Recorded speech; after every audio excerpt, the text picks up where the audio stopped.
नमस्कार दोस्तों, स्वागत है आपका लर्निफाई के यूट्यूब चैनल में। यह है अपनी इंडियन ज्योग्राफी की सीरीज, जिसमें आज हम देखने वाले हैं जो अपना मानसून है, उस मानसून की अरब सागर साथ ही साथ बंगाल की खाड़ी की शाखा के बारे में।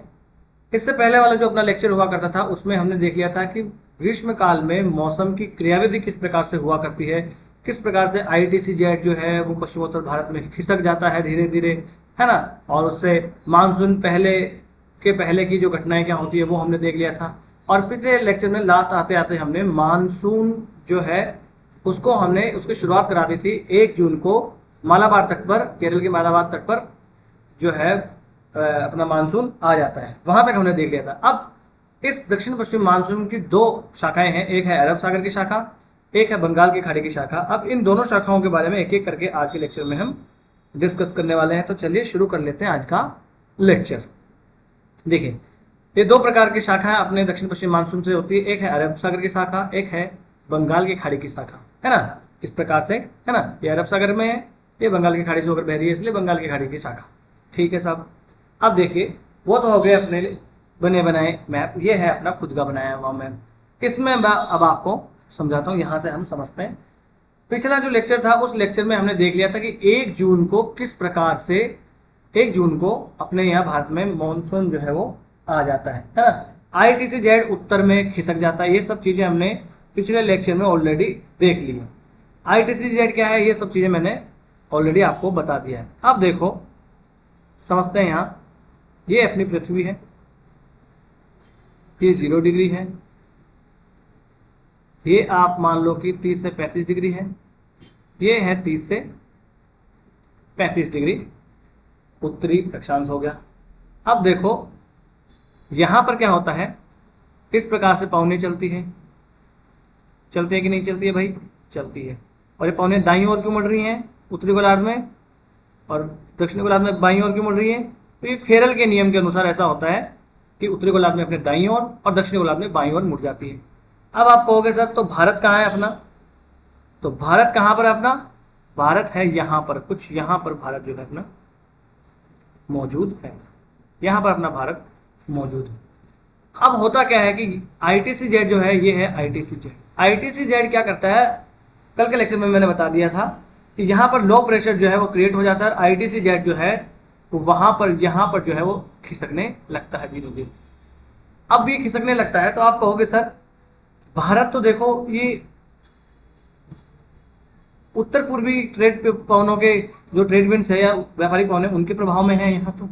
तो फिर ये मानसून जो है वो तो अपने यहाँ दक्षिण पश्चिम से प्रवेश करता है। तो ये फिर दक्षिण पश्चिम वाली बात, ये कैसे होगी सर? ये दो चीजें एक साथ कैसे हो सकती है ना। अभी हम देखते हैं अरब सागर की शाखा के बारे में। अरब सागर की शाखा के बारे में अभी हम डिस्कस कर रहे हैं। ठीक है, तो ये दक्षिण पश्चिम जो है उसमें कैसे आ जाता है? तो देखो, अब ये ITC-Z जो है वो ऊपर की ओर खिसक चुका है, यानी अब ये 0 डिग्री पर ITC-Z नहीं है। ये जून आते आते 1 जून आते आते ये उत्तर भारत में, पश्चिमोत्तर भारत में अपना ITC-Z खिसक जाता है। ठीक है, और कर्क रेखा पर सूर्य चमकने से पहले ही ये जो है ITC-Z पश्चिमोत्तर भारत में खिसक जाता है। ऐसा क्यों होता है? तो महाद्वीपीय प्रभाव की वजह से होता है, क्योंकि स्थल जो है वो जल्दी गर्म और जल्दी ठंडा हो जाता है, इसलिए ये जल्दी गर्म हो जाता है सूर्य की सीधी किरणें गिरने से पहले ही। और इसकी तुलना में जो अरब सागर है वो ठंडा रहता है। ठीक है, अब देखो, अब भारत जो है कहाँ है? यहाँ। और ये पवनें कैसे चल रही है? ऐसे। परंतु ITC-Z अब उत्तर में खिसक चुका है, यानी ये समझो ITC-Z आ गया यहाँ पर। अब कहाँ आ गया? यहाँ पर ITC-Z आ गया। और ITC-Z जब यहाँ आया तो ये जो पवनें पहले दक्षिण पूर्व से चल रही थी, अब ये उत्तर में आकर कैसे चलेंगी? मैंने कैसे बताया? उत्तरी गोलार्ध में अब ये पवनें प्रवेश कर चुकी हैं। तो पवनें उत्तरी गोलार्ध में कैसे चलती है? अपने दाईं ओर, फेरेल के नियम के अनुसार अपने दाईं ओर बढ़ जाती हैं। तो ये पवनें इस प्रकार से अपने दाईं ओर प्रवाह करने लगती है। अब देखो, ये पवनें यहां से अपने दाईं ओर प्रवाह करेगी, अपने दाईं ओर बहेगी। तो सोचो, अब ये किस तरीके से जा रही है? दक्षिण पश्चिम से जा रही है ना। इसीलिए इसको कहा जाता है दक्षिण पश्चिम मानसून। क्या कहते हैं इसे? दक्षिण पश्चिम मानसून। ये समझ में आ गया आपको बात, किस प्रकार से ITC-Z के प्रभाव के कारण ये जो दक्षिण पूर्व की पवनें जो थी, ये अब घूमकर और क्या धारण कर लेती है? मार्ग अब दक्षिण पर। आप कहोगे ये दक्षिण पश्चिम से ये आने लगती है और उत्तर पूर्व की ओर ये जाने लगती है। तो जिस पवने है ना, जिस दिशा से आती हैं उस दिशा का उसको नाम दिया जाता है, इसलिए इसको कह दिया दक्षिण पश्चिम मानसून। ठीक है, इतना हमने देख लिया है ना। तो अगर हमें यहां पर लिखना हो तो क्या, ITCZ जो है, ITCZ का उत्तर की ओर खिसकाव हो गया भाई, बिल्कुल खिसकाव हो गया। उत्तर की ओर खिसकाव हुआ तो जो दक्षिणी पूर्वी व्यापारिक पवनें हुआ करती थी, अतः दक्षिणी पूर्वी व्यापारिक पवनें उत्तरी गोलार्ध में फेरल के नियमानुसार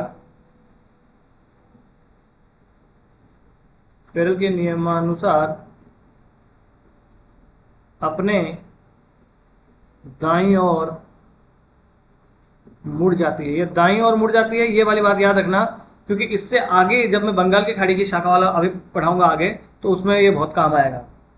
तो अब ये दाईं ओर मुड़ जाती है ना। इसलिए अब क्या होगा, अब दाईं ओर मुड़ने के बाद में इसलिए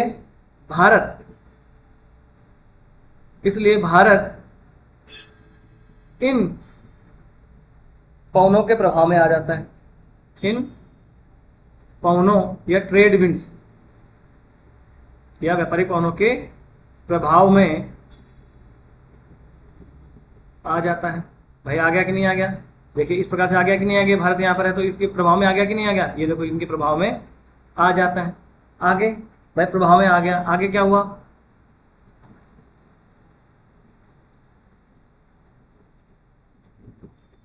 ठीक है, आ गया प्रभाव में। अब ये पवनें देखो भारत में दक्षिण पश्चिम से प्रवेश करती हैं, है ना, इसलिए इनका नाम, इन्हें क्या कह दिया जाता है, दक्षिण पश्चिम मानसून। ये पवनें भारत में दक्षिण पश्चिम दिशा से प्रवेश करती हैं, इसलिए इसे दक्षिण पश्चिम मानसून कह दिया जाता है। क्या कह दिया जाता है भाई? दक्षिण पश्चिम मानसून इनको कह दिया जाता है। अब देखो ये पवनें जब इधर से आ रही हैं और यहां क्या है, अरब सागर। क्या है ये? अरब सागर। अब पवनें अगर सागर से ऊपर से प्रवाहित होकर आएंगी तो नमी ग्रहण करेंगी कि नहीं करेंगी? भाइयों बहनों करेंगे कि नहीं करेंगी? बिल्कुल करेंगी। तो अब ये यहां से पवनें नमी ग्रहण करती हैं और सबसे पहले टकराती है यहां पर मालाबार तट पर। मालाबार तट क्या है? केरल में। तो सबसे पहले केरल के मालाबार तट पर टकराती हैं और 1 जून को ये मालाबार तट पर बारिश करती हैं। ये तो पिछले में भी देख लिया था, है ना। तो ये यहां पर हम आप लिख लेते हैं, 1 जून को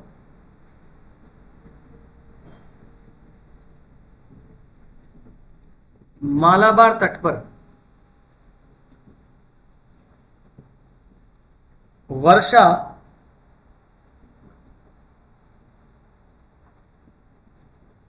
होती है। 1 जून को मालाबार तट पर क्या होती है? वर्षा होती है। इसके बाद में 15 जुलाई आते आते पूरे भारत में इसका ये भारत जो है इसके प्रभाव क्षेत्र में आता है और 15 जुलाई तक लगभग संपूर्ण भारत इनके प्रभाव क्षेत्र में आ जाता है ना। अब देखो ये मालाबार तट पर जो वर्षा होती है ना 1 जून को, इसे क्या कहते हैं? इसे कहते हैं मानसून का प्रस्फुटन। क्या? प्रस्फुटन इसे कहा जाता है। तो कल को यूपीएससी पूछ ले कि मानसून का प्रस्फुटन क्या किसे कहते हैं, तो 1 जून को जो पश्चिमी घाट से टकराकर मालाबार तट पर वर्षा होती है इसे ही मानसून का प्रस्फुटन कहा जाता है। ये आपको क्या रख लेना है? बिल्कुल आपको याद ही रख लेना है। इसे क्या कहते हैं? मानसून का प्रस्फुटन, है ना। अब इस अरब सागर की शाखा से बारिश कहां होती है? तो इस अरब सागर की शाखा से देखो ये कहाँ है, ये क्या है, गुजरात, ये गुजरात वाला क्षेत्र है ना। तो गुजरात से लेकर केरल तक, केरल छोड़ो, ये यहाँ पर कन्याकुमारी है, तो तमिलनाडु तक। तो इस अरब सागर की शाखा से ये गुजरात से लेकर तमिलनाडु के तक ये जो पश्चिम तटीय मैदान है ना, वहां पर इसमें वर्षा होती है। पश्चिम तटीय मैदान मतलब पश्चिमी घाट के जो ये पश्चिम में जो ये दिख रहा है, ये है पश्चिमी तटीय मैदान। हाँ, तो ये लिख लेते हैं अब, है ना, कि अरब सागर की शाखा से, अरब सागर की शाखा से गुजरात से लेकर तमिलनाडु तक, कहां तक, तमिलनाडु तक पश्चिमी तटीय मैदान में, पश्चिमी तटीय मैदान पर वर्षा होती है। कहां होती है भाई, पश्चिमी तटीय मैदान पर वर्षा होती है। अब देखो, ये जो वर्षा हो रही है, ये मुख्यतया कौन निर्धारित कर रहा है, स्थलाकृतियां निर्धारित कर रही है। कौन सी स्थलाकृतियां निर्धारित कर रही है, तो भाई पर्वत जो है या पर्वत श्रृंखलाएं या पहाड़ियां इसे निर्धारित कर रही है। कौन निर्धारित कर रहा है, पहाड़ियां। देखो ये क्या है, यहां पर पूरा पश्चिमी घाट, तो इन पश्चिमी घाट से ये पवनें टकरा रही हैं, ऊपर उठ रही हैं, और जैसे जैसे पवनें ऊपर उठती हैं ठंडी होती जाती हैं, और जैसे जैसे पवनें ठंडी होगी उनकी आर्द्रता ग्रहण करने की क्षमता कम होती जाती है, फिर उनका संघनन होता है, बादल बनते और बारिश होती है। समझे ना। तो भारत में जितनी भी मानसूनी वर्षा होती है वो पर्वतीय वर्षा होती है। अधिकांश वर्षा भारत में पर्वतीय वर्षा ही होती है। इन पर्वतों से टकराने के बाद ही वर्षा होती है भारत में। ये पर्वत ना हो तो भारत में वर्षा भी ना हो। समझ पा रहे हैं आप बात, है ना। तो यही चीज हमें यहां पर लिखनी है। क्या लिखना है कि पश्चिमी तट पर जो ये वर्षा अपने यहां होती है, ये मुख्यतः स्थलाकृतियों द्वारा निर्धारित होती है। क्या होती है कि दक्षिणी पश्चिमी मानसून से होने वाली वर्षा मुख्यतया पहाड़ियों द्वारा निर्धारित होती है। अभी आगे पढ़ोगे तो और समझ में आएगा कैसे निर्धारित होती है ना। अब जब मैंने आपको बताया था वर्ल्ड ज्योग्राफी सीरीज में कि वर्षा जो है, वर्षा हो सकती है 3 प्रकार की। वर्षा कितने प्रकार की हो सकती है, 3 प्रकार की। एक होती है संवहनीय वर्षा, एक होती है पर्वतीय वर्षा, और एक होती है वाताग्र वर्षा। 3 प्रकार की वर्षा बताई थी। इनमें से अभी हमारे यहां काम क्या आने वाला है, इनमें से अभी हमारे यहां काम आने वाला है पर्वतीय वर्षा। तो हमारे यहाँ जो पर्वत वर्षा होती है मानसून के द्वारा, वो वर्षा होती है पर्वतीय वर्षा। कैसा होती है समझाता हूं। मान लीजिए इस प्रकार से ये पर्वत है, और इस पर्वत के सहारे सहारे जो पवनें आ रही हैं, ये जो पवनें इधर से आएंगी, ये पवनें जो इधर से आर्द्रता ग्रहण करते हुए आएंगी, इस पर्वत के सहारे सहारे ये ऊपर उठेंगी। क्या करेंगी, इस पर्वत के सहारे सहारे ये ऊपर उठती है, बिल्कुल ऊपर उठेंगी। और इन ये जो पवनें हैं इनमें क्या है, आर्द्रता। क्या है, इनमें नमी है, आर्द्रता है। और अब ये पर्वत के सहारे जैसे जैसे ऊपर उठेंगी, वैसे वैसे क्या होगा, पवनें जब ऊपर उठती हैं, पवनें जब ऊपर उठेंगी तो ठंडी होती जाएंगी, और पवनें जैसे जैसे ठंडी होंगी उनकी आर्द्रता ग्रहण करने की क्षमता कम होती जाएगी, और उनमें जितनी आर्द्रता है वही अब उनका सैचुरेशन पॉइंट आ जाएगा और संघनन होगा। अब यहां पर क्या होगा, संघनन हो गया। संघनन होने के बाद में क्या हो गया, बादल बन गए, और बादल बनने के बाद में यहां क्या होगा, वर्षा होगी। तो यहां पर क्या होगा, ये वर्षा हो रही है, ये क्या हो रही है, यहां पर वर्षा होती है। इसे ही कहते हैं पर्वतीय वर्षा। वर्ल्ड ज्योग्राफी की सीरीज में भी मैंने बताया था। अब क्या होता है, ये पवनें यहां पर टकराने के बाद वर्षा करा देती हैं, और दूसरी तरफ से ये पवनें जब दूसरी तरफ से अब ये पवनों में क्या हो गया, आर्द्रता इनकी होगी कम। अब इस तरफ से ये पवनें क्या करेंगी, वापस से नीचे उतरेंगी। क्या करेंगी, नीचे उतरेंगी। तो देखो, एक तो पहले ही इनकी आर्द्रता कम हो चुकी है। दूसरी बात, अब जब ये पवनें नीचे उतर रही हैं तो वापस जो है इनका तापमान बढ़ने लगता है। भाई धरातल के पास तो तापमान ज्यादा होता है ना क्षोभमंडल में। अब जब नीचे उतरेंगी तो इनका तापमान वापस बढ़ने लगता है। अब तापमान बढ़ेगा तो इनमें बचा खुचा जो इनमें जो बची कुछ आर्द्रता थी, जो नमी थी, वो भी अब क्या होगी, जो हम कहें कि निरपेक्ष जो सापेक्ष आर्द्रता है वो अब इनमें कम हो जाएगी। समझ रहे हो कैसे? अब जब हवा गर्म हो गई, पवनें गर्म हो गई, तो इसकी आर्द्रता ग्रहण करने की क्षमता बढ़ जाती है। तो एक तो पहले इनमें नमी कम है और अब हवा की आर्द्रता ग्रहण करने की क्षमता ज्यादा हो गई है, इसलिए इस तरफ जो है कोई वर्षा नहीं होगी। इससे इसको कहते हैं वृष्टि छाया प्रदेश। इसे क्या कहते हैं? वृष्टि छाया प्रदेश। तो जो ये पवना अभिमुख ढाल है, कौन सा ढाल? पवना अभिमुख, यानी पवन की तरफ का ढाल है, इस ढाल पर तो वर्षा होती है। और ये जो पवन विमुख ढाल है, पवना विमुख ढाल, इस ढाल पर यानी पवन के दूसरी तरफ जो ढाल है, यहां पर क्या होगा? वृष्टि छाया प्रदेश होगा। तो सेम टू सेम कहां होता है? सेम टू सेम होता है अपने भारत में। जहां जहां ये पवनें टकराएंगी वहां वहां ऐसा ही होगा। तो समझो, ये पवनें आ रही है कहां से? ये पवनें देखो आ रही इधर से। अब ये पवनें क्या करेंगी? पश्चिमी घाट से टकराएंगी और इस पश्चिमी तटीय मैदान पर तो खूब वर्षा करेंगी। क्या होगा? इस पश्चिमी तटीय मैदान पर खूब वर्षा होगी। परंतु अब ये पवनें टकराई हैं, यहां पर ऊपर उठी हैं, आर्द्रता इनकी कम हो गई है। अब पवनें इस तरफ नीचे उतरेंगी, पश्चिमी घाट के इस तरफ नीचे उतरेंगी और इनमें इनकी आर्द्रता तो कम है ही ऑलरेडी, अब इनका तापमान भी बढ़ जाएगा, इसलिए इनकी आर्द्रता ग्रहण करने की क्षमता बढ़ जाएगी और पश्चिम घाट के जो पूर्व वाले भाग हैं, ये वाले भाग, ये वृष्टि छाया प्रदेश की तरफ आएंगे, वृष्टि छाया प्रदेश बन जाएंगे। इसलिए तो महाराष्ट्र में जो विदर्भ वाला क्षेत्र है, नासिक वाला, मराठवाड़ा वाला क्षेत्र है, जो क्या है? सूखाग्रस्त क्षेत्र है। कर्नाटक में जो है, कर्नाटक का पठार है, वो सब सूखाग्रस्त क्षेत्र है, क्योंकि वो वृष्टि छाया प्रदेश में आते हैं। इतना आपने समझ लिया, ठीक है? अब आगे आते हैं। अब देखो भाई, सबसे पहले मानसून कहां टकरा रहा है? यहां पर। और पूरे देश में वर्षा कब तक होती है? 15 सितंबर तक। 15 सितंबर तक जो है मानसून अपने देश में रहता है। तो भाई 1 जून से लेकर 15 सितंबर तक वर्षा होती है केरल के मालाबार तट पर, और बाकी की जगह पर तो बाद में लेट लेट मानसून पहुंचता है। तो सबसे ज्यादा बारिश आप सोचो कहां होगी ज्यादा दिनों तक? तो केरल के मालाबार तट पर। तो बस ये वाला फैक्ट लिख लेते हैं। क्या लिख लेंगे यहां पर? हम लिख ये लेंगे कि पश्चिमी तटीय मैदान में सबसे अधिक वर्षा जो है वो मालाबार तट पर होती है। क्या होती है? पश्चिमी तटीय मैदान पर दक्षिण पश्चिमी मानसून से सबसे अधिक वर्षा कहां प्राप्त होगी? केरल के मालाबार तट पर प्राप्त होती है। क्यों प्राप्त होती है? मैंने आपको कंसेप्ट भी बता दिया एकदम एग्जाम्पल की सहायता से, है ना? ऐसा समझ समझ के याद रखोगे, पढ़ोगे तो आपको बहुत दिनों तक याद रहेगा, नहीं तो आप भूल जाओगे। ठीक है साहब?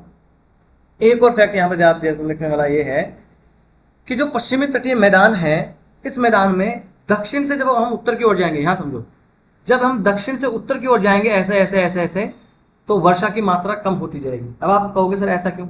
समझो, इस दक्षिण पश्चिम मानसून से वर्षा हो रही है, वो कैसे हो रही है? पर्वतीय वर्षा, यानी पर्वतों की चोटियों से टकरा टकरा कर वर्षा हो रही है। तो जब मैंने आपको पश्चिमी घाट पढ़ाया था तो मैंने आपको बताया था कि पश्चिमी घाट की सबसे ऊंची चोटियां कहां है? दक्षिणी भारत में। अनाईमुड़ी सबसे ऊंची चोटी, डोडा बेटा कहां है? यहां तमिलनाडु में है। उसके बाद में ऊपर जाते जाते ये चोटियां नीचे नीचे नीचे होती जाती है। तो ऐसा कंसेप्ट भी बन सकता है कि पश्चिमी घाट की जो है वो दक्षिण की तुलना में उत्तर में कम ऊंचा है। तो हाँ, बिल्कुल सही है। तो जब यहाँ ऊंचाई कम है तो हवाएं भी कम टकराएंगी। भाई एक तो ज्यादा ऊंचे से टकराएंगी तो ज्यादा ऊपर उठेंगी और ज्यादा वर्षा होगी, नीचे के नीचे टकराएंगी तो उतना ठंडा नहीं हो पाएगा, संघनन नहीं हो पाएगा, बादल नहीं बन पाएगा, तो वर्षा नहीं होगी। इसलिए पश्चिमी घाट में अगर हम उत्तर दक्षिण से उत्तर की ओर जाते जाएं तो वर्षा की मात्रा कम होती जाती है ना? तो यही हम लिख लेते हैं। पश्चिमी तटीय मैदान पर दक्षिण से उत्तर की ओर जाने पर वर्षा की मात्रा कम होती जाती है। क्या होती जाती है भाई? कम होती जाती है। ऐसा क्यों होता है? तो ऐसा होता है, पर्वतीय वर्षा अपने यहां होती है ना? अब एक एक सेंटेंस नहीं, अब समझ लेना बस कोड वर्ड। पर्वतीय वर्षा होती है और सबसे ऊंची चोटियां कहां हैं? पश्चिमी घाट की दक्षिण में। अनाईमुड़ी कहाँ है? तमिलनाडु में। डोडा बेटा कहाँ है? तमिलनाडु में। ये कहाँ है? दक्षिण में। इसलिए दक्षिण से उत्तर की ओर जाने पर जो है वर्षा की मात्रा कम होती जाती है। ये आपको यहां पर याद रख लेना है। रख लोगे? रखना ही पड़ेगा, एग्जाम पास करना है तो रखना ही पड़ेगा। अब देखो, अब इस पश्चिमी तटीय मैदान पर वर्षा हो चुकी है। वापस आओ इसी चित्र में। अब इस पश्चिमी तटीय पर मैदान में वर्षा हो चुकी है। इसके बाद में क्या करता है, ये जो पवने हैं, ये जो दक्षिण पश्चिम मानसून है, ये क्या करेगा, यहां पर क्या है? तापी घाटी। इस तापी की घाटी से अंदर की ओर ये मानसून प्रवेश करेगा। यहां क्या है? नर्मदा घाटी। इस नर्मदा घाटी से पवने क्या करेंगी? इस घाटी में, नर्मदा घाटी में प्रवेश कर जाएंगी। ठीक है साहब। यहां पर क्या है? तो ये सौराष्ट्र वाले क्षेत्र है। इस सौराष्ट्र क्षेत्र में ये पहाड़ियां हैं, गिर है ना, और मांडव पहाड़ियां हैं, ये बारदा पहाड़ियां हैं। ठीक है ना। अब इनसे टकराएगा और जहां जहां मैंने कहा पहाड़ियों से टकराएगा वहीं वहीं वर्षा होगी। तो अब आगे हम क्या लिखेंगे? आगे हम ये लिखेंगे, आगे हम लिखेंगे पश्चिमी तटीय मैदान पर वर्षा कराने के बाद, पश्चिमी तटीय मैदान पर वर्षा कराने के बाद, वर्षा कराने के बाद अरब सागर की जो शाखा है, अरब सागर की शाखा क्या करती है? नर्मदा और तापी की भ्रंश घाटियों से प्रवेश कर जाती है। अरब सागर की शाखा नर्मदा और तापी की भ्रंश घाटियों में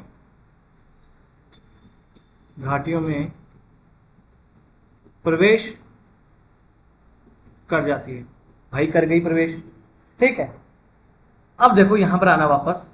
देखो अब इस घाटी में प्रवेश कर चुकी है, परंतु देखो मैंने क्या कहा था, जहां जहां किसी पर्वत पहाड़ से टकराएगी वहीं वर्षा होगी। और यहां पर आगे जाओगे तो यहां पर एक चोटी क्या है?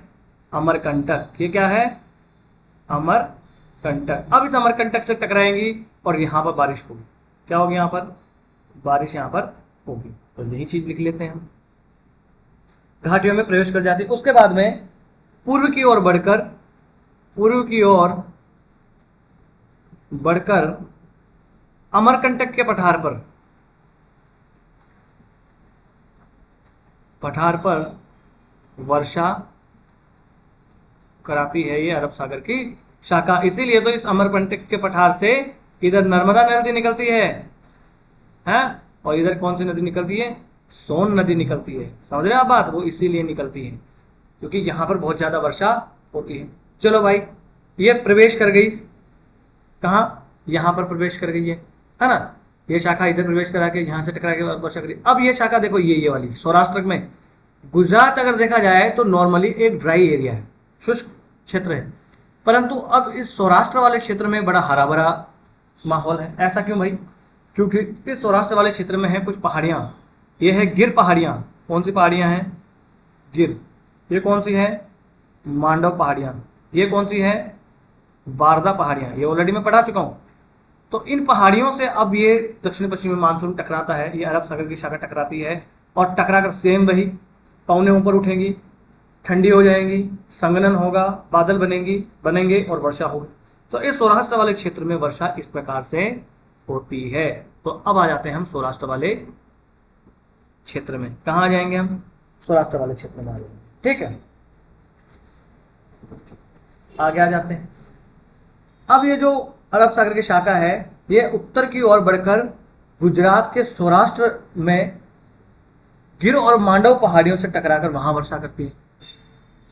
उत्तर की ओर बढ़कर अरब सागर की शाखा गुजरात के सौराष्ट्र, ये गुजरात वाला जो क्षेत्र है उससे आप परिचित तो हैं। इस प्रकार से गुजरात वाला क्षेत्र है। ये क्या है? ये सौराष्ट्र है।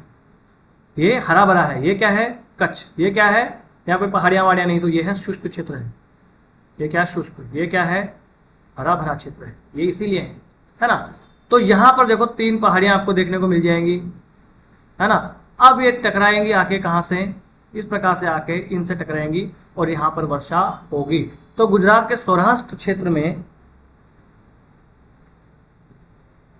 गिर और मांडव पहाड़ियों से टकराती है, बिल्कुल टकराती है, टकराते हैं, टकराकर, माफ कीजिएगा, टकराकर वर्षा कराती है। इसीलिए ये वाला भाग हरा भरा है, बाकी गुजरात जो है शुष्क क्षेत्र आता है ना।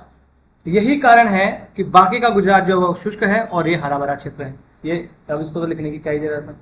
अब देखो, अब ये जो है आगे देख लेते हैं। अब ये पवने क्या करेंगी, यहां से टकराई, वापस अपने उसी मैप पे आते हैं, यहां आओ। अब यहां से ये पवने टकराई और यहां से ये जो वाला गैप दिख रहा है, इस गैप से ये आगे की ओर चलेंगी। ये पवने क्या कर रही हैं, इस प्रकार से आगे की ओर बढ़ेंगी, ठीक है। अब यहां पर क्या है, ये अरावली पर्वतमाला, ये क्या है, अरावली पर्वतमाला, ये क्या है, गुरु शिखर, क्या है, अरावली पर्वतमाला का की सर्वोच्च चोटी है। तो जहां जहां मैंने ये त्रिभुज बनाया ना, ये कुछ ना कुछ चोटियां हैं। तो अब ये पवने जो है यहां पर इस गुरु शिखर से आकर टकराएंगी और यहां पर बारिश होगी, और बाकी की पवने क्या करेंगी, अरावली के समानांतर आगे निकल जाएंगी। इसलिए राजस्थान में वर्षा नहीं होती।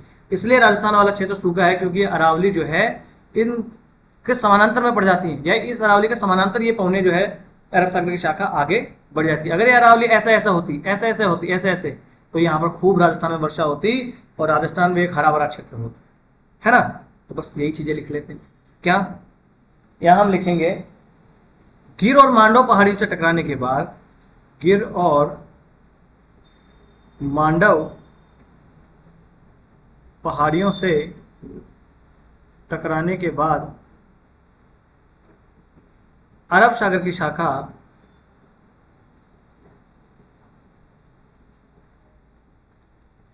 दक्षिण राजस्थान में, या आप कहो कि दक्षिण अरावली में, राजस्थान छोड़ो, दक्षिण अरावली में सर्वोच्च शिखर किसका, अरावली का सर्वोच्च शिखर गुरु शिखर से टकराती है, गुरु शिखर से टकराती हैं, टकराकर वर्षा कराती है। इसलिए राजस्थान का ये वाला जो क्षेत्र है, मान लीजिए हम यहाँ अपने एक बार वापस से मैप बना लें, है ना, और राजस्थान ये है अपना, और ये अरावली देखिए इस प्रकार से अरावली है, ये अरावली है। तो यहां पर है गुरु शिखर, यहां पर क्या है, गुरु शिखर। इसलिए ये जो अरावली वाला का ये गुरु शिखर वाला क्षेत्र है, राजस्थान का ये माउंट आबू वाला क्षेत्र है, ये भी हरा भरा क्षेत्र है, ये भी क्या है, हरा भरा क्षेत्र, वो इसीलिए हरा भरा क्षेत्र। अगर ये यहाँ पर गुरु शिखर इतना ऊंचा नहीं होता, यहाँ पर वर्षा नहीं होती। ये पौने आकर क्या टकरा रही है, यहाँ आके ये पौने टकरा रही है, कुछ पौने से अरावली के समानांतर जो है इस प्रकार से आगे निकल जा रही है, इसलिए बाकी राजस्थान में वर्षा नहीं होती है ना। परंतु अरावली पर वर्षा नहीं हो पाती, परंतु पूरी अरावली पर वर्षा नहीं हो पाती है। क्यों भाई, क्यों नहीं हो पाती है, क्योंकि अरावली जो है इन पवनों के समानांतर है, क्योंकि अरावली इन पवनों के समानांतर, या आप ऐसे भी कर सकते हो भाई, पवने जो है अरावली के समानांतर रूप से आगे बढ़ जाती है। जब टकराने का मौका नहीं मिल रहा तो बारिश कहां से हो जाएगी। ये बात आपको समझ में आ गया। इसीलिए राजस्थान में अरब सागर से की शाखा से अधिक वर्षा नहीं हो पाती है। इसीलिए क्या होता है, इसलिए राजस्थान में अरब सागर की शाखा से अधिक वर्षा नहीं हो पाती है, है ना। होती तो है पर अधिक नहीं हो पाती है, इसीलिए क्योंकि अरावली के समानांतर पौने आगे की ओर बढ़ जाती है ना। अब एक और चीज समझना, अरब सागर की शाखा से क्या हुआ, देखो यहाँ आओ, वापस मैप पे चलो अपने, यहाँ आओ, ये दक्षिण पश्चिम से पवनें चल रही है इधर, तो बंगाल की खाड़ी में भी तो ये पवनें इसी प्रकार चलेंगी ना, इसी प्रकार में चलेंगी, दक्षिण पश्चिम की ओर से ही चलेंगी, बिल्कुल चलेंगी साहब।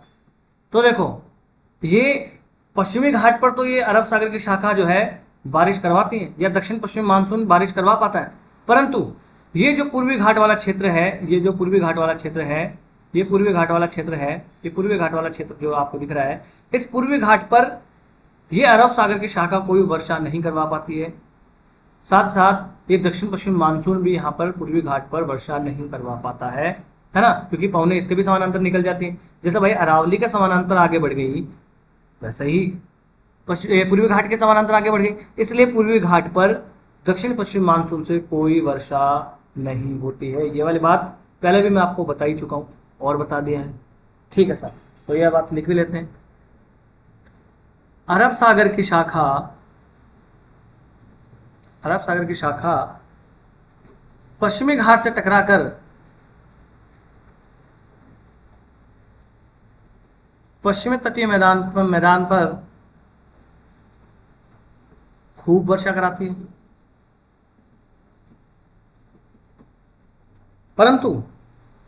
परंतु जो बंगाल की खाड़ी की शाखा है, बंगाल की खाड़ी की शाखा,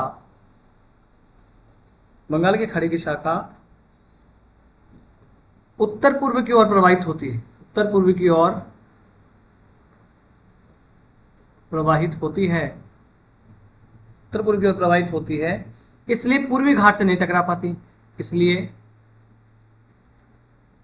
पूर्वी घाट से नहीं टकरा पाती है। क्यों नहीं टकरा पाती? क्योंकि समांतर रह जाती हैं। देखो ये अपना भारत बना लेते हैं, सिर्फ हम दक्षिण भारत बना लेते हैं सीधा सीधा इस प्रकार से।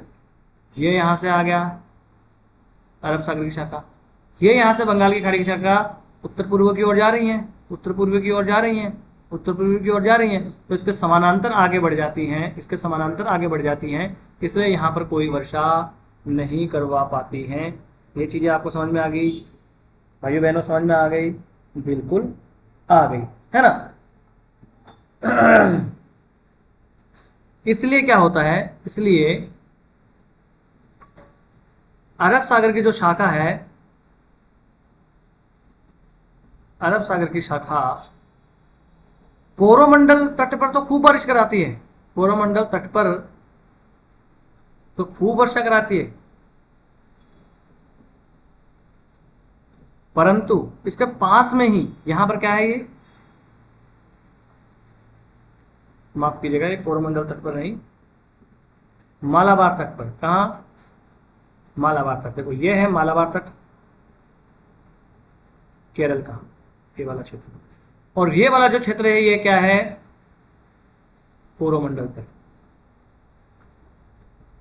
कहां है? तमिलनाडु में। इसलिए इसके पास में ही है ये वाला क्षेत्र, एकदम पास में। परंतु कुछ ही दूर पर जो कोरोमंडल तट है वहां पर ये अरब सागर की शाखा वर्षा नहीं करवा पाती, परंतु कुछ ही दूर तमिलनाडु में या तमिलनाडु के कोरोमंडल तट पर वर्षा नहीं करा पाती हैं। क्यों नहीं करा पाती हैं? क्योंकि समानांतर बढ़ जाती हैं। अब ये लिखने की बात नहीं है ना, ठीक है सर। ये हमने देख लिया अरब सागर की शाखा के बारे में पूरा का पूरा। अब हम आगे पढ़ेंगे बंगाल की खाड़ी की शाखा। ये क्या आ गई भाई? ये आ गई बंगाल की खाड़ी की शाखा। समझ में आ गया आपको बात? अरब सागर की शाखा मैंने पूरी आपको अच्छे से पढ़ा दी है। एक मिनट में पानी पी लें।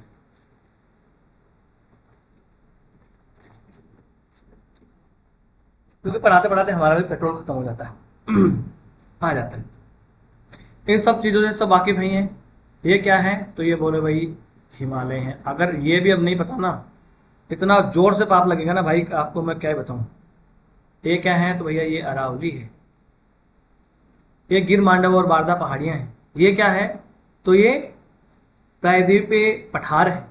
ये आपको ये बिंदु लग रहे हैं, ये कुछ शहरों के नाम। अभी आगे ये क्या है, गारो खासी जयंतिया पहाड़ियां हैं मेघालय की, शिलोंग का पठार है ये वाला क्या क्षेत्र है, ये है मिक्की और रेंगमा पहाड़ी। ये सब आपको पता ही है, ठीक है सर। अब बंगाल की खाड़ी की शाखा में हम बारे में बात करते हैं। ये अरब सागर की शाखा की बात होगी, अब इधर की चर्चा नहीं करेंगे, अब चर्चा करेंगे यहाँ की। तो सबसे पहले देखो होता क्या है ये जो बंगाल की खाड़ी की शाखा है सबसे पहले कहां वर्षा कराती है भाई, अरब सागर की शाखा सबसे पहले कहां वर्षा कराती है, मालाबार तक। बंगाल की खाड़ी की शाखा कहां सबसे पहले वर्षा कराएगी, तो सबसे पहले वर्षा कराएगी यहाँ इस मेघालय के पठार पर, शिलोंग के पठार। तो देखिए इस प्रकार से ये पौने चलती हैं, इस प्रकार से ये पौने उत्तर की ओर चलती हैं, इस प्रकार से ये पौने दक्षिण पश्चिम में उत्तर पूर्व की ओर चलती हैं और टकराती हैं आके इस शिलोंग के पठार से। और जब शिलोंग के पठार से आकर टकराएंगी तो खूब वर्षा करेंगी। मैं कह रहा हूं भारत नहीं बल्कि विश्व की सबसे ज्यादा वर्षा यहीं होती है, इसी शिलोंग के पठार में। यहां पर ये गारो, खासी और ये जयंतिया ना, तो इन खासी पहाड़ियों में मासिन राम और चेरापूंजी नाम की जगह है। तो इस जो मासिन राम है, इस मासिन राम में विश्व की सबसे अधिक वर्षा होती है। समझ में आई बात। उसके आगे फिर क्या होता है वो भी देखेंगे, पहले ये लिख लेते हैं। क्या लिख लेंगे हम, ये लिख लेंगे कि अब मैं बंगाल की खाड़ी लिखूं इसके बजाय सिर्फ खाड़ी लिख ले रहा हूं, है ना, क्योंकि यहां पर अब गल्फ की खाड़ी तो है नहीं, ये फारस की खाड़ी तो है नहीं। तो खाड़ी की शाखा सबसे पहले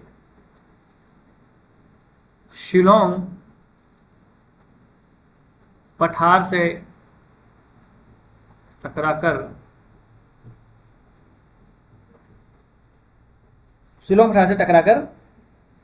ये यहां पर वर्षा करती है ना। शिलोंग पठार से टकराती है, टकराकर छोड़ो, शिलोंग पठार से टकराती है और वर्षा कराती है। इस शिलोंग पठार से टकरा गई और यहां पर इसने वर्षा करा दी, है ना। अब इस शिलोंग के पठार में देखो ये जो 3 पहाड़ियां मैं यहां बना दे रहा हूं, पहाड़ियां कभी काली नहीं होती। पेन एक बार चेंज कर लें हम। पहाड़ियां कैसी होती है, हरी होती है। कैसी होती है, हरी पहाड़ियां में। देखो ये 3 पहाड़ियां या 3 ये पठारी क्षेत्र है वैसे तो। इसका नाम है गारो, इसका नाम है खासी और इसका नाम है जयंतिया। इस मेघालय के पूरे जिले भी इन्हीं गारो, खासी, जयंतिया के, वेस्ट गारो, ईस्ट गारो, वेस्ट खासी, ईस्ट जयंतिया, इस प्रकार से जिलों के नाम भी इन्हीं पर है। तो यहाँ पर जनजातियां भी है। अब ये पौने आकर टकरा रही हैं यहाँ, पौने आकर टकरा रही हैं यहाँ, पहाड़ियों से टकराकर वर्षा करेंगी। सेम भाई ऊपर उठेंगी, ठंडी होगी, संगनन, बादल, वर्षा। समझ में आ गया आपको। ये है गारो, ये है खासी की पहाड़ियां। इस खासी की पहाड़ियों में नाम है मासिनराम और चेरापूंजी। और विश्व की सबसे अधिक वर्षा होती है यहाँ। विश्व की मैक्सिमम वर्षा कहां होती है, इसी मासिनराम में होती है। कितनी होती है, तो 1080 सेंटीमीटर वार्षिक के आसपास यहाँ वर्षा होती है ना। ये वाली आपको बात याद रखनी है। जबकि मालाबार तट है ना, ये मालाबार वाला तट, यहाँ पर इस मालाबार तट पर कितनी होती है, 250 सेंटीमीटर वर्षा होती है वार्षिक। कितनी होती है, 250 सेंटीमीटर तक ही वर्षा मैक्सिमम यहां पर हो पाती है। समझ में आई आपको बात, ठीक है। अब देखो, अब इस मेघालय के पठार पर इन्होंने वर्षा करा दी। अभी पहुंचने क्या करेंगी, आगे बढ़ेंगी। किस वाले क्षेत्र से, देखो ये वाला पूरा क्षेत्र है ना, ये वाला जो पूरा क्षेत्र है, ये क्या है, ये मिजोरम है, ये त्रिपुरा है। तो ये वाला जो क्षेत्र है इस मिजोरम और त्रिपुरा के बीच में, ये वाला जो क्षेत्र है ये पूरा आसाम का भाग है। किसका भाग है, आसाम। अब ये पहुंचे देखो आसाम के इस वाले क्षेत्र से प्रवेश करेंगी और ये वाला जो प्रवेश क्षेत्र है इसको कहते हैं सूरमा घाटी। क्या कहते हैं, सूरमा घाटी। तो आसाम की इस सूरमा घाटी से ये पौने प्रवेश करेंगी और इस प्रकार से ब्रह्मपुत्र की घाटी में प्रवेश कर जाएंगी। कहां प्रवेश कर जाएंगी भाई, ब्रह्मपुत्र की घाटी में प्रवेश कर जाएंगी।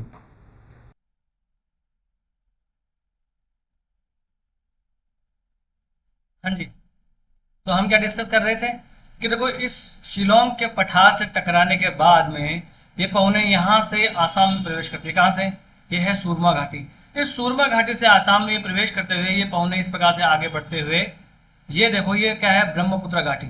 ये ब्रह्मपुत्र घाटी ये 3 ओर से पहाड़ियों से घिरी हुई है। कहां से, उत्तर में देखो ये हिमालय, दक्षिण में ये मेघालय का पठार और पूर्व में देखो ये पूरी उत्तर पूर्वी पहाड़ियां है ना, इनसे ये ढकी हुई है, तीनों ओर से घिरी हुई है। तो इस ब्रह्मपुत्र घाटी से वीरे पवने बहुत तेजी के साथ फनलिंग इफेक्ट से ये गुजरती है तेजी से, और यहां से टकरा कर ये ऊपर उठती हैं और ब्रह्मपुत्र घाटी में भी ये खूब बारिश करती हैं। ठीक है, समझ गए बात? इस प्रकार से यहां पर टकरा के बारिश करती हैं। तो ये वाली चीज भी हम लिख लेते हैं, है ना। मेघालय के पठार से टकरा गई। अब हम क्या करेंगे, सूरमा घाटी से प्रवेश करा देते हैं। तो लिख लेते हैं ये वाली बात में, है ना। क्या लिख लेंगे, शिलोंग के पठार से टकराने के बाद, शिलोंग के पठार से टकराने के बाद ये पौने असम की सूरमा घाटी से प्रवेश करके ब्रह्मपुत्र घाटी में प्रवेश कर जाती है। ब्रह्मपुत्र घाटी में क्या कर जाती हैं, ये प्रवेश कर जाती हैं। अब ब्रह्मपुत्र घाटी जो है, ये ब्रह्मपुत्र घाटी तीन ओर से घिरी हुई है पहाड़ियों से। ब्रह्मपुत्र घाटी क्या कर रही है, ब्रह्मपुत्र घाटी तीन ओर से पहाड़ियों से घिरी है। अतः पौने तीव्र गति से, क्योंकि जगह ही कम मिल रही है उनको चलने के लिए, तीव्र गति से बहते हुए ऊपर उठती है और क्या कराती हैं, वर्षा कराती हैं। तो ब्रह्मपुत्र घाटी में भी क्या होती है, खूब वर्षा होती है। ब्रह्मपुत्र घाटी में भी, ब्रह्मपुत्र घाटी में हमने वर्षा करा दी। अब देखो ये वाला तो हो गया, देखो ये वाला, अब ये वाली चीजें तो हो गई। अब क्या करेंगे, पवने देखो यहां से भी तो बढ़ेंगी। इस प्रकार से पवने हुगली नदी के मुहाने से बढ़ती हैं आगे, है ना। ये वाला जो क्षेत्र बच गया, इस हुगली नदी के मुहाने से आगे बढ़ती हैं और इस मैदान में आगे बढ़ते हुए दिल्ली तक जाती है। कहां तक जाती है, दिल्ली तक जाती है। ये जो बने हुए हैं ना ये डॉट डॉट, ये क्या है, शहर है। कौन सी शहर है, देखो भाई, ये है कोलकाता, ये है पटना शहर, ये कौन सा है, तो ये है इलाहाबाद, और ये है कानपुर, और ये क्या है, दिल्ली। तो इस प्रकार से कोलकाता, पटना, इलाहाबाद और कानपुर होते हुए दिल्ली तक ये पहुंचने जाती है। कहां से, हुगली नदी के मुहाने से प्रवेश कर जाती हैं। तो यही बात हम लिख लेते हैं। क्या लिख लेते हैं कि ये जो खाड़ी शाखा है, बंगाल की खाड़ी शाखा, ये हुगली के मुहाने से के पास से पश्चिम बंगाल में प्रवेश करके उत्तर भारत के मैदान में प्रवेश कर जाती है ना। और वहां पर कलकत्ता, पटना, इलाहाबाद, कानपुर होते हुए दिल्ली तक पहुंच जाती है। तो बस यही बात लिख लेते हैं। तो खाड़ी शाखा हुगली के मुहाने से, कहां से, हुगली के मुहाने से पश्चिम बंगाल में प्रवेश करते हुए, माफ कीजिएगा, पश्चिम बंगाल से होते हुए, पश्चिम बंगाल से होते हुए उत्तर के मैदान में प्रवेश कर जाती है। कहां प्रवेश कर जाती है, उत्तर के मैदान में प्रवेश कर जाती है और कोलकाता, पटना, इलाहाबाद, देखिए ना, पूर्व से पश्चिमी की ओर शहरों का क्रम है। फिर कानपुर और होते हुए दिल्ली तक पहुंच जाती है। कहां तक पहुंच जाती है भाई, दिल्ली तक पहुंच जाती है, पहुंचा दिया दिल्ली तक। ठीक है, अब देखो ये जो वर्षा है, इधर देखो, यहां मैप में है, तब समझ में आएगा आपको। यहां पर देखो, अब ये पवने यहां से नमी ग्रहण कर रही हैं और यहां से बारिश करवाते करवाते पूर्व से पश्चिम की ओर जा रही हैं। तो भाई इनमें नमी की मात्रा कम होगी कि नहीं होगी, तो जैसे जैसे नमी की मात्रा कम होती जाएगी वैसे वैसे वर्षा भी कम होती जाएगी। मतलब पूर्व से पश्चिम की ओर जाते जाते वर्षा कम होती जाएगी। तो कल को आपको कोई कहे कि कोलकाता की बजाय दिल्ली में ज्यादा वर्षा होती है या कोलकाता की बजाय पटना में ज्यादा वर्षा होती है, गलत मानना इस बात को, क्योंकि कोलकाता पूर्व में है और पटना इसके पश्चिम में, इसलिए पूर्व से पश्चिम की ओर जाते जाते वर्षा कम होती जाती है। तो यही बात हम लिख लेते हैं। क्या लिख लेते हैं, वर्षा जो है पूर्व से पश्चिम की ओर जाते जाते, पश्चिम की ओर जाते जाते कम होती जाती है। तो ऐसा क्वेश्चन जो है यूपीएससी कंसेप्चुअल क्वेश्चन बनाती है, ऐसा ऐसा स्टेटमेंट बना देगी, पर आप जो है वो परेशान हो जाओगे कि ये तो आउट ऑफ सिलेबस आ गया, वो आ गया। जैसे अगर हम एग्जांपल देखें तो कोलकाता में कितनी वर्षा होती है? 150 सेंटीमीटर के आसपास वर्षा होती है। अब इसके पश्चिम में जाए तो पटना में कितनी होती है? तो कहे भाई 100 सेंटीमीटर। और इसके पश्चिम में इलाहाबाद में जाए तो कितनी होती है? लगभग 76 सेंटीमीटर। और दिल्ली में कितनी होती होगी भाई? तो ये तो 56 सेंटीमीटर के आसपास ही वर्षा होती है। ये वार्षिक वर्षा है, ठीक है ना। इस प्रकार से ये पूर्व से पश्चिम की ओर जाते जाते वर्षा की मात्रा जो है वो कम होती जाती है ना। दिल्ली के बाद ये पौने और आगे अरावली तक भी जाती हैं, परंतु वहां पर ये वर्षा नहीं करवा पाती है। क्यों नहीं करवा पाती है भाई? इनमें इतनी नमी नहीं बसती है ना। दिल्ली के बाद ये पौने पश्चिम में अरावली तक जाती है। भाई वैसे तो दिल्ली भी अरावली पे ही है, परंतु फिर भी वर्षा नहीं करवा पाती है। काहे नहीं करवा पाती है? क्योंकि इनमें नमी की मात्रा कम हो जाती है, यानी इतनी नमी बसती नहीं है कि ये वर्षा भी करवा पाए, है ना। इसलिए देखो राजस्थान में ये जो है ये पौने वर्षा नहीं करवा पाती हैं। राजस्थान में क्या होता है? ये पौने अधिक वर्षा नहीं करवा पाती हैं। हालांकि ऐसी बात नहीं है कि राजस्थान में वर्षा करवा ही नहीं पाती है। यहां देखो इस मैप में ये अरावली वाला क्षेत्र है ना, यहां तक आते आते इसकी नमी इतनी कम हो जाती है कि वर्षा ज्यादा नहीं करवा पाती। पर होता है राजस्थान का ये वाला जो पार्ट है, यहाँ पर जो कोटा और ये वाला भाग जो है जहां पर मुकुंदरा टाइगर हिल्स वगैरह है, यहाँ पर वर्षा होती है। तो राजस्थान में भी अगर देखो तो पूर्व से पश्चिम की ओर जाते जाते वर्षा की मात्रा कम होती जाती है। ऐसा आरएस में क्वेश्चन भी बन गया था एक बार, हाँ। तो यहाँ पर वर्षा आप कहो कि बिल्कुल नहीं करवा पाती है, तो ऐसा नहीं है, वर्षा करवाती है पर कम वर्षा करवा पाती है। इसलिए बेचारा राजस्थान देखो कितना गरीब हो गया कि ना तो अरब सागर की शाखा से वर्षा हो रही है क्योंकि पैरेलल गुजर जा रही है, और ना अरब सागर की ना बंगाल की खाड़ी से शाखा हो पा रही है। इसीलिए तो राजस्थान में वर्षा बहुत कम होती है, ठीक है ना। इसलिए होती है क्योंकि राजस्थान में ना तो अरब सागर की शाखा से ना बंगाल की खाड़ी की शाखा से वर्षा होती है ना, ठीक है। इसीलिए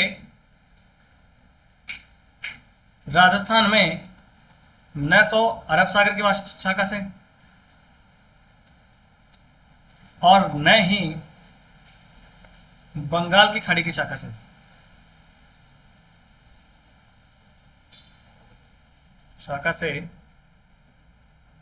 अधिक वर्षा हो पाती है। होती ही नहीं है ये बात तो नहीं है, पर कम होती है। इसलिए राजस्थान एक सूखाग्रस्त क्षेत्र है, सूखाग्रस्त या शुष्क राज्य हैं, इसीलिए है बेचारा, ठीक है ना। ये हमने देख लिया है। ये सब सारी चीजें हम देख चुके हैं और इतना ही जो है हमें जानना है ना। और एक चीज थोड़ा सा और रह गई है। क्या चीज रह गई है? देखिए मैप में आइए, मैप में समझेंगे। एक छोटी सी चीज और रह गई है, यहां पर आओ देखो। अब क्या होता है, पौने मैंने बताया था उत्तरी गोलार्ध में अपने दाईं ओर मुड़ती है। तो ये जो पौने आपको दिख रही हैं, ये जो उत्तर के मैदान में जा रही हैं, ये क्या करेंगी? फेरल के नियम के अनुसार अपने उत्तर की ओर मुड़ेगी। तो उत्तर की ओर मुड़ने के क्रम में यहां पर ये टकराएंगे किससे? शिवालिक से, है ना।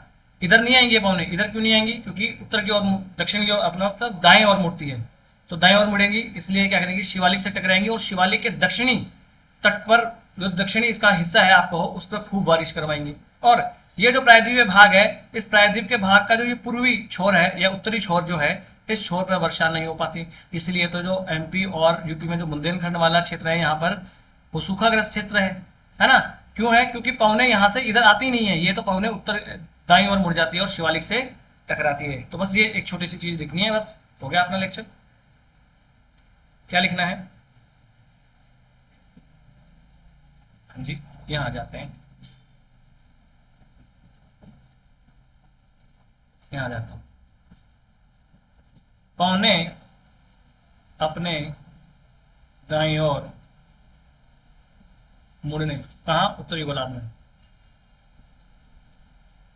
मुड़ने के क्रम में शिवालिक से टकराकर दक्षिणी ढाल पर, किस पर, दक्षिणी ढाल पर वर्षा कराती हैं और प्रायद्वीपीय पठार के उत्तरी छोर सूखा ग्रस्त रह जाते हैं। एग्जाम्पल, बुंदेलखंड। अगर ये फेरल का नियम नहीं होता तो बुंदेलखंड में भी वर्षा होती। बुंदेलखंड क्या है, एक सूखाग्रस्त क्षेत्र ही तो है। ठीक है साहब, ये हमने देख लिया, बस इतना ही है। बंगाल की खाड़ी मार्क कीजिएगा। बंगाल की खाड़ी और अरब सागर की शाखा से कहां कहां वर्षा होती है, मैंने एक एक चीजें जो आपको बता दी है, बिल्कुल भी भूलना नहीं है। कोई आपको सपने में रैप्टा मार के भी उठा के पूछे तो भी आपको क्या कहना है कि भाई अरब सागर की शाखा से कहां वर्षा होती है, पश्चिमी तटीय मैदान में होती है, सौराष्ट्र क्षेत्र में होती है, नर्मदा घाटी, तापी घाटी और अरावली के गुरु शिखर क्षेत्र में होती है। और बंगाल की खाड़ी से कहां होती है, तो कहना भाई शिलोंग के पठार में होती है, सुरमा घाटी में होती है, ब्रह्मपुत्र घाटी में, कोलकाता से लेकर दिल्ली तक होती है, और शिवालिक के जो दक्षिणी तट है वहां पर वर्षा होती है। तो एक बार मैं लिख भी दूं अगर आप चाहो तो, यहाँ बस छोटा सा हो गया। अरब सागर की शाखा से कहां होती है, अरब सागर की शाखा से वर्षा कहां कहां होती है, तो होती है पश्चिमी तटीय मैदान पर। और कहां होती है भाई, होती है सौराष्ट्र क्षेत्र में। अभी सौराष्ट्र क्षेत्र कहां है, गुजरात में है। नर्मदा प्लस तापी की भ्रंश घाटी यहां भी होती है। और जो गुरु शिखर है, गुरु शिखर कहां है, अरावली में, यहां होती है। अब कहोगे भाई बंगाल की खाड़ी की शाखा से वर्षा कहां होती है, बंगाल की खाड़ी से शाखा से वर्षा होती है, एक तो शिलोंग पठार में होती है, शिलोंग पठार में करवा दी। उसके बाद आसाम की सूरमा घाटी में करवा दी साहब, फिर ब्रह्मपुत्र घाटी में यहां भी करवा दी साहब, फिर कोलकाता से लेकर दिल्ली तक अलग अलग क्षेत्रों में वर्षा होती है, करवा दी साहब, है ना। और शिवालिक के दक्षिणी ढाल पर वर्षा होती है। तो ये हमने बहुत अच्छे से देख लिया है। एक बार में अगर आपको समझ में नहीं आए, वीडियो को दोबारा से देखना, धीरे धीरे आराम से शांतिपूर्वक ढंग से समझते जाना है। कॉपी लेके बैठना है, पेन लेके बैठना है, अपने कॉपी में मैथ में बनाते चलना है, बहुत अच्छे से आपको समझ में आ जाएगा, है ना। तो बस आज का लेक्चर हम कर लेते हैं यहीं समाप्त, है ना। इससे ज्यादा पढ़ने के लिए है नहीं है, ठीक है। तो इस लेक्चर की अगर आपको पीडीएफ चाहिए तो आप जाइए लर्निफाई अनलॉकिंग नॉलेज के नाम से टेलीग्राम पे अपना चैनल है, यहाँ से आप स्कैन कर सकते हैं और डिस्क्रिप्शन बॉक्स में लिंक भी दिया हुआ है। वीडियो अगर आपको अच्छा लगा हो तो लाइक कर दीजिए और चैनल को सब्सक्राइब कर लीजिए। और भी आपको कोई सलाह लेनी हो या कोई सलाह देनी हो तो आप हमें कमेंट्स बॉक्स में लिख सकते हैं और बड़े ही लोकतांत्रिक ढंग से हम अपने इस छोटे से परिवार को आगे बढ़ाएंगे। नमस्ते, धन्यवाद।